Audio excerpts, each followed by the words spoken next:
ঈদকে সামনে রেখে চুরি, ছিনতাই, চাঁদাবাজদের দৌরাত্ম্য ও জননিরাপত্তা নিশ্চিত করতে প্রয়োজনে পুলিশকে গুলি করার নির্দেশ দিয়েছেন ডিএমপি কমিশনার। রাজধানী গাবতলীতে এক অনুষ্ঠানে তিনি আরও বলেন, ঈদের যাত্রী হয়রানির কোনো অভিযোগ পাওয়া গেলে কঠোর ব্যবস্থা নেওয়া হবে। রিপোর্ট করছেন আরিফুর রহমান। প্রতি বছরের মতো এবারও ঈদে আইন শৃঙ্খলা রক্ষায় ব্যবস্থা নিয়েছে ডিএমপি। তবে এবার অপরাধ এবং অপরাধীদের ক্ষেত্রে কোনো রকম ছাড় না দিতে পুলিশকে নির্দেশ দিয়েছেন ডিএমপি কমিশনার।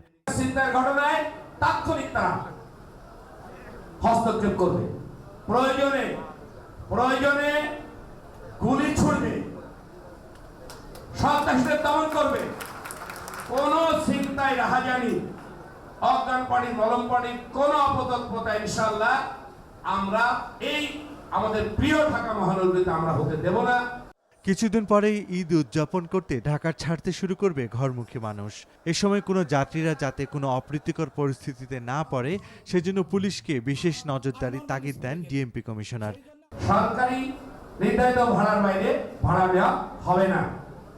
আমরাও সরকারের পক্ষ থেকে এগুলো নিশ্চয়ই তাদের সাথে আমরা এগুলো আলোচনা করব এবং আমরা সবকিছু একটা নজর দিকে রাখবো সবকিছু ঠিকঠাক মতো হচ্ছে কিনা।